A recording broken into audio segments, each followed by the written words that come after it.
All right, welcome to Daybreak Plus on WGRZ Plus, and Mr. Hammer is joining me in the Storm Center. Mm-hmm. You like walking in just as the show is opening, don't you? Well, this show is kind of loose, you know. Loosey-goosey? Sometimes you have pants on, sometimes you don't.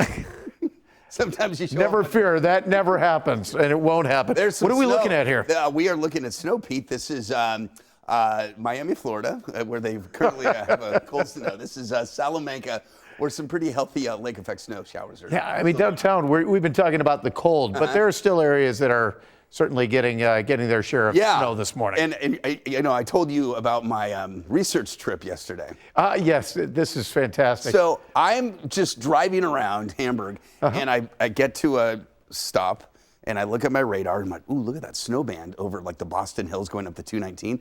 So I'm like, hey, I've got half an hour to kill. I just want to go check it out. And I'm driving up past, you know, the exit to the Boston area, and you're going up 219 up towards Rice Road. And you said, hey, where did the road go? It was nuts. Yeah. It was coming down so hard. And all of a sudden, the road's not plowed yet. And I'm like, okay, if I keep going up here, I got to find an exit soon, or this isn't going to end well. And I got to Rice, turned around and came right back down. But man, because nothing plays better than the weatherman getting stuck in the snow. I just wanted to. I kind of geeked out, and I mean, I've got all-wheel drive, but still, it was crazy. So all right, let's take it away. Yes, for Buffalo, we will see some snow showers off and on, especially this afternoon. Tonight, some of that lake effect snow will actually make it into Buffalo as a band, 1 to 2 inches, and then tomorrow, some snow showers with temperatures in the 20s. The snow will kind of taper down in the morning, but then ramp back up as we head into the afternoon. So there's some of that lake effect snow extending down towards Salamanca and into Bradford. We're getting some of the snow. Ellicottville's getting the snow, and it looks like into the Wyoming County as well. Not as much in Buffalo, but some of this will work its way in. There you can see that snow down towards Angola, Cassadaga. And then to the north, we've got a little bit of snow in parts of Niagara County, eastern sections, and into Genesee County. Beyond that, the next system we're watching is this.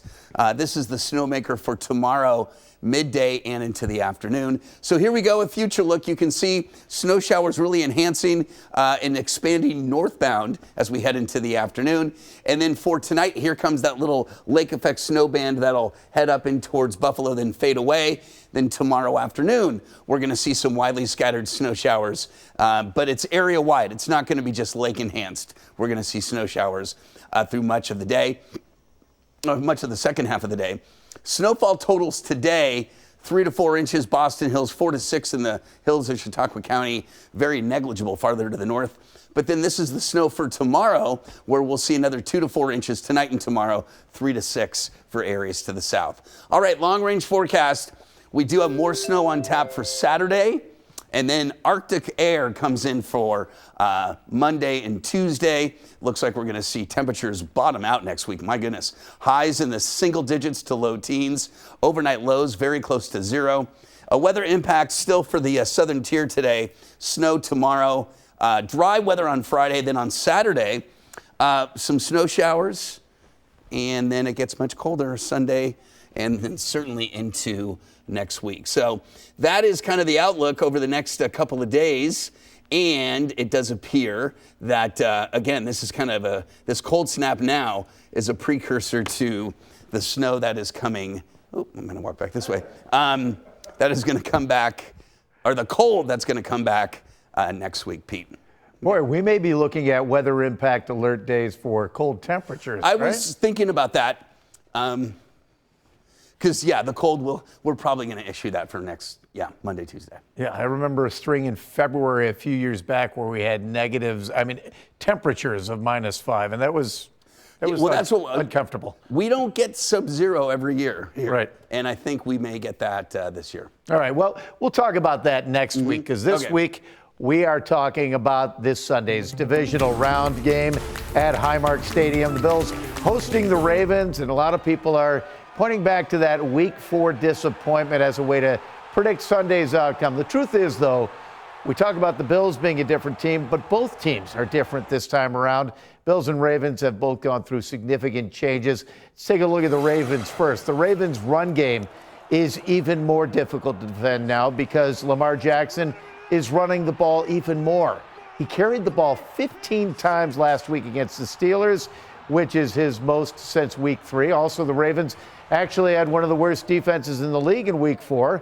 They have since made some adjustments and have been performing as the best defense in the league since week 10. The Ravens are also passing to Mark Andrews more. He led all tight ends with 11 touchdowns this year.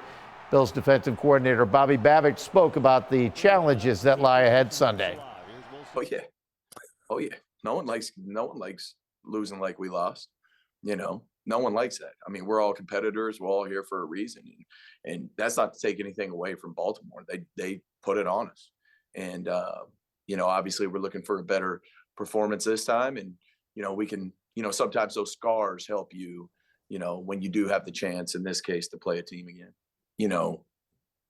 I think the biggest thing that we need to make sure is that there's an upward trajectory with us and making sure that, and I say it every week, but have a great awareness of our opponent, how they're going to try to attack us and what we need to do against them. And obviously we're going up against a great offense with great players.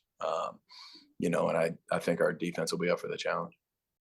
Yeah, one thing they've done all season long is been able to adjust. I mean, not that game particularly against the Ravens in week 4, but they've been able to adjust their game plan and give other teams' offenses different looks. Right. So, well, we got to. I mean, you remember that first play that when we played them week 4, we got the ball, we went 3 and out. Their first play from scrimmage was like an 87-yard run by Derrick Henry. That set the tempo of the game. So you've got to adjust and somehow limit that guy. Well, not only a 270-pound back outrunning our secondary, and so he's got it's like trying to stop a garbage truck. He's just huge and fast. Do you want to tackle him? Incredible. I wouldn't want to tackle him. Certainly, it's going to be 10 degrees. Yeah, it's going to be tough. Yeah. But the elephant in the room, of course, is the other side of the ball. The Bills were without 3 defensive starters in week 4 against the Ravens. Matt Milano, Terrell Bernard, and Terry Johnson. They're all expected to be back on the field this weekend. And on the offensive side, we've now got another weapon. Amari Cooper is now a Bill, very accomplished, who's providing leadership and extra space to the younger players like Khalil Shakir and Keon Coleman. Bills offensive coordinator Joe Brady spoke about the offense's development throughout the season. I don't know if it's more open or it's like, hey, when we look back to the offseason about, hey, what is the direction, what is the vision that we see this offense kind of going and where we want it to, and trying to put those plays in, from that perspective. And so not just saying, hey, this is what we've done in the past, let's just take this and then let's just continue to add to it. And, even throughout the season, right, there's things that you think you were good in training camp, or things that, hey, we're good at better in the year, and then you can kind of evolve as an offense. You got to continue to find ways to get better, and can't just be the same offense as you were the first month of the season at the end. And so we got to continue to be creative, or continue to changing kind of who we are, but at the same time, running our core concepts, the same way. And, when you got those offensive line that we have, it allows us to do what we're able to do.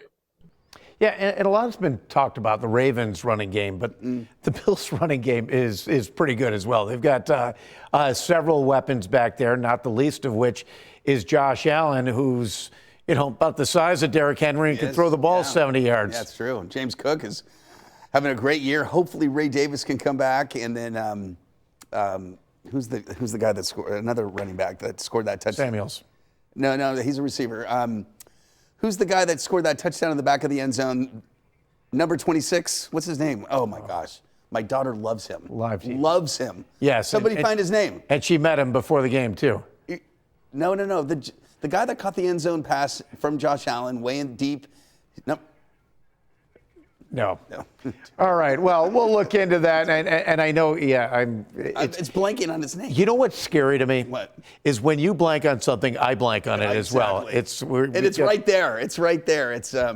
Anyway, you're going to be at the game? I am working. I will be here. So. All right. We want to know what you are doing for the game with this week's Channel 2 poll. How confident are you in the Bills as they prepare to host the Ravens? Are you very confident, somewhat confident, not confident at all, undecided? You can let us know. You know what? Nervous should be a choice as well. Right. Text your answer right now to the number on the bottom of your screen, 849-2220. And we've gotten responses all over the place so far. Ty Johnson. Ty Johnson. I knew it. You knew it. There you we go. just wanted to hold it for suspense. That's right. Ty Johnson. And everyone in the audience has already texted that in. Ty Johnson, Ty Johnson. All right, speaking of Sunday's games, we know who will be helping get the crowd pumped up. You know, they've got the hype man that comes out. The Bills announced yesterday who the legend of the game will be. And here's a reminder of what the legend actually does.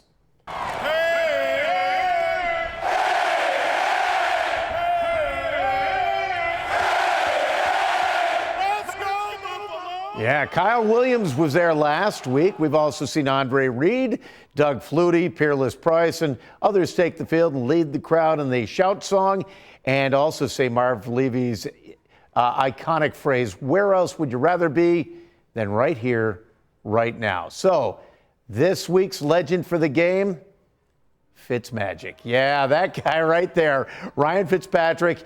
He was the Bills QB, obviously, for 4 seasons, but fans really fell in love with him in this moment. January 2022, taking his shirt off. Everybody's undressing. Screaming. Yeah, well, you know what? He was actually the quarterback at the time. Isn't that funny? For the Washington football team. That is crazy. He's And- on another roster, and he's here cheering on the Bills. Yeah, and he wanted his son to see what it was like in Buffalo for a Bills playoff game. So he came here, went shirtless for that Sunday. And the question is he going to go shirtless this time around? Here's what he had to say on his podcast. You know what? I think with me more than words, the fans are expecting some skin. You know, Yes, they're expecting some chest hair. They're expecting some back hair. I got to give the people what they want. Wondering where his beard ends and his chest hair begins, you know? It's a thick beard. Oh, yeah. That is a thick beard. But yeah, Fitzmagic. Hopefully it can it bodes well for the Bills. Now we're going to go from the Bills to the Sabres. Yeah, the Sabres are hosting Carolina tonight, hoping to straighten out what has been an up and down start to the new year for the Sabres. They lost their first 2 games of the year. Then it looked like they got straightened out and they won their next 2 pretty convincingly. Well, now they're coming off a disappointing home loss over the weekend. They were up 2-0 against the Kraken. The Kraken then ripped off 6 straight goals and won the game at KeyBank Center. Head coach Lindy Ruff spoke about what this team needs to do to improve. Where your teammates are at, that they have to be in a certain position at a certain time. There's a lot of pressure that you can get put under inside of a game where either whether you're breaking the puck out, whether you're tracking back, it's a D partner knowing where his fellow partner's at. It's, you know, our strong side D going back, knowing where the weak side winger is going to be on a certain play. So if we can trust that and maintain that trust, there's been lots of games where we've been able to break out, you know, within that 5 to 7 seconds and get out of harm's way. Probably another piece is don't overextend shifts. Overextending shifts has hurt us, where you might be having a good shift and you might think I can go on one more rush, but if you end up going back to your own end and playing tired, we've had a lot of goals scored against us because of a tired line on the ice. Yeah, guys trying to do too much sometimes. You know, you'll have someone who's out of position, and then someone goes and tries to help them out, and, you know, then you've got 2 guys out of position. So a lot of things have cascaded for the Sabres. But here's what the players have to say about the struggles. The guys sometimes just don't want to be the guy that makes the big mistake, and it kind of snowballs on him instead of just go play. You know, don't worry about it. You know, if you just go play, you know how to play this game. You wouldn't be in the NHL if you didn't. Do you just sometimes just have to ignore that and just say, just go play? Yeah, for sure. You know, it's not easy when you know, the team's struggling a bit or whatever it might be. You don't want to be the guy that's dragging everyone down or, you know, making, like you said, the big mistake that maybe ends up in the other team getting some momentum. But at the end of the day, you know, when you've got leads on teams, whether it be 1 goal or 2 goals, 5 goals, doesn't matter. You know, you should keep playing the same way, and there should be no hesitation in your game. And like I said, it's hard, but it's something that's necessary to continue to win in the NHL. It's the best league in the world for a reason, so it's never going to be easy. Yeah, I don't know why they don't think it's easy. It's so easy to figure out when I'm sitting at home on my living room couch or up in the press box. But, it's one of those things, Patrick, when you're playing the game and there's so many nuances that you can't pick up just watching it. Mm-hmm. And it's easy for us to ask those questions. What's going wrong?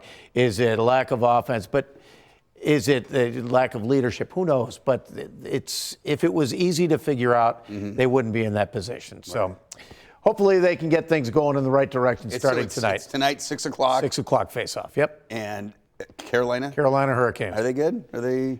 Does it matter? I mean, actually, I hope they are good. Yeah, because we seem to beat good teams. Yeah, but I mean, the fact of the matter is, right now the Sabres have to leapfrog 8 teams, and they're 11 points out of the last playoff spot. So, it's a mountain in front of them. Right. So hopefully they can start climbing tonight. All right, now let's take a look at what we're working on today. Local leaders will highlight rough roads in Buffalo. AAA in Western and Central New York have looked into a report from TRIP, which is a national research group in Washington, D.C.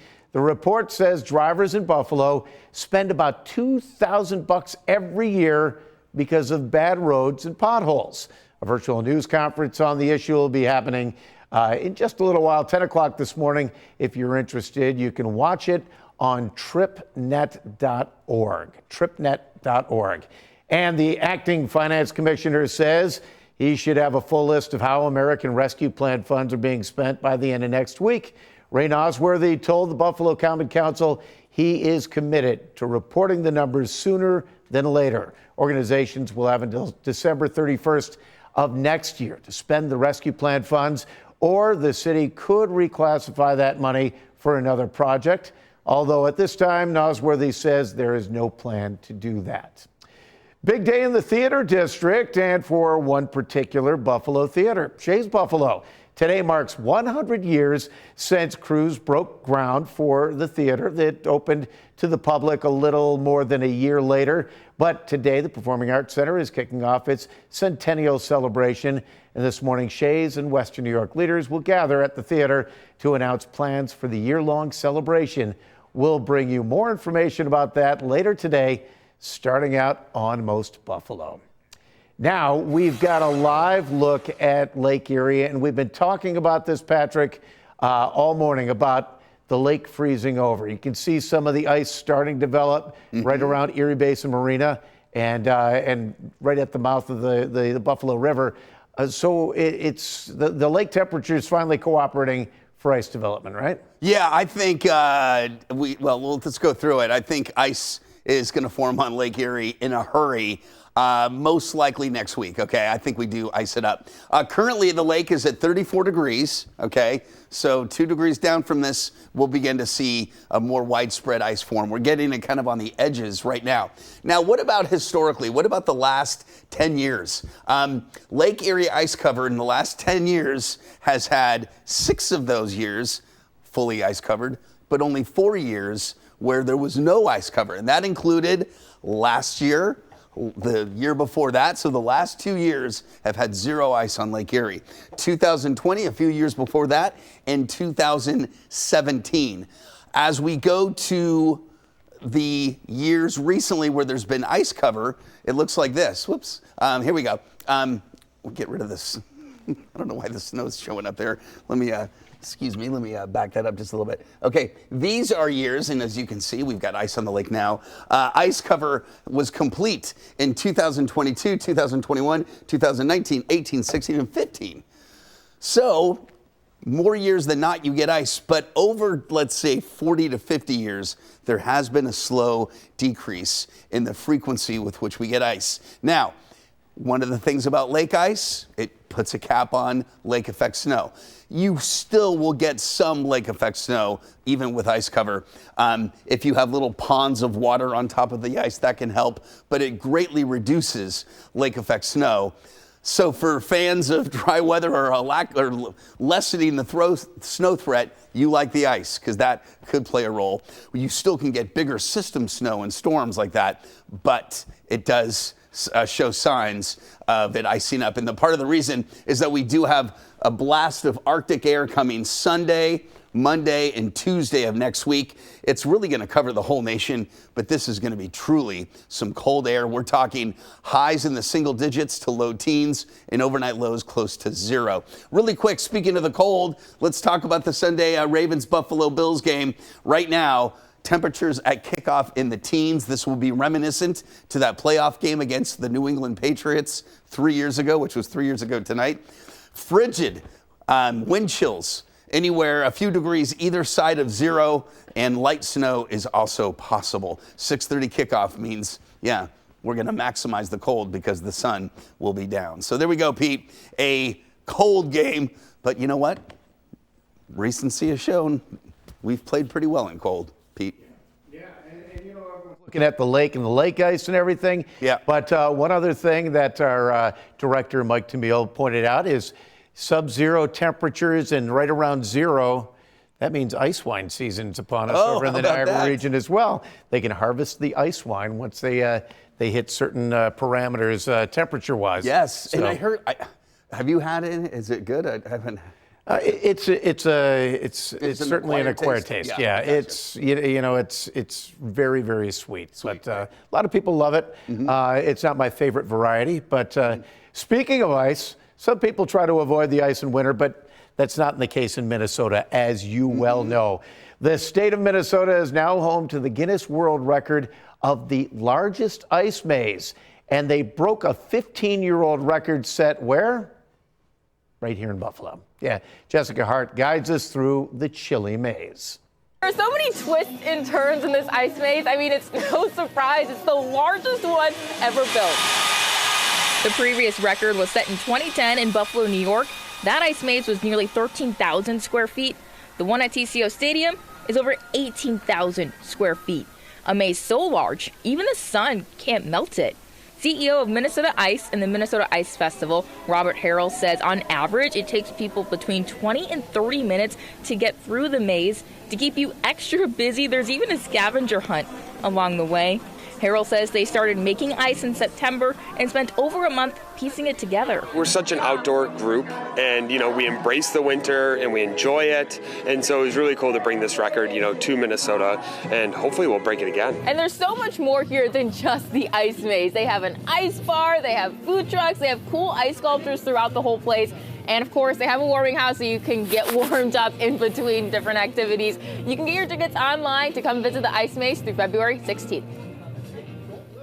All right, there you go. That right now we're looking at a shot of the ice maze in Buffalo, 2010. That was by Seneca One Tower. Yeah, right in front of Seneca One Tower. It was part of the Powder Keg Festival, which had the pond hockey tournament out on the Erie Basin Marina, and you'll see some of the sliding there. Look at that. They shut down one of the off ramps to the Skyway 190 there, and we had sledding down the hill. The only problem is about halfway through, you could see all that slush. Yeah, everything's melting. The temperatures started to rise, and it didn't work out as well as they saw. The ramp part, you mean, or the everything? The maze started melting. Oh, it did. The pond hockey tournament, it really turned. The pond was on top of the ice rather than beneath the ice. That was a challenge, but it was kind of cool. That sledding down the Skyway ramp was a nice touch. Sometimes I do it daily on a winter morning coming to and from work. That's right. The Skyway, there's something I love about it, but there's something that is just nerve-wracking about it. Yeah. Traveling over in the wind or in the snow. Yeah, or a combination of both. Right. But it was kind of neat. They moved the Powder Keg Festival a number of times in years following that. But it was that year. It was kind of neat. Too bad the cold temperatures couldn't stick around. But anyway, we've been talking about this for it seems like all year. But the ban on TikTok that has been discussed in Washington, it's set to go into effect on Sunday.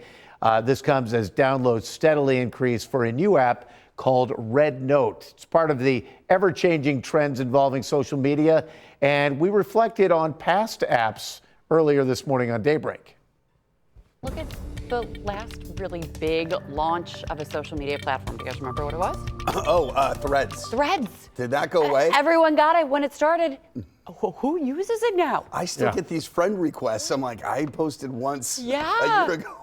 I mean, it's just Right. So finding that next platform Well, I that's heard really Blue gonna. Sky is kind of a big one in place of Twitter. Yeah, and Threads is just an extension of Instagram. I mean, really. Right. It was supposed to be like the Twitter of Instagram. Yeah. Like the nicer version of Twitter or X.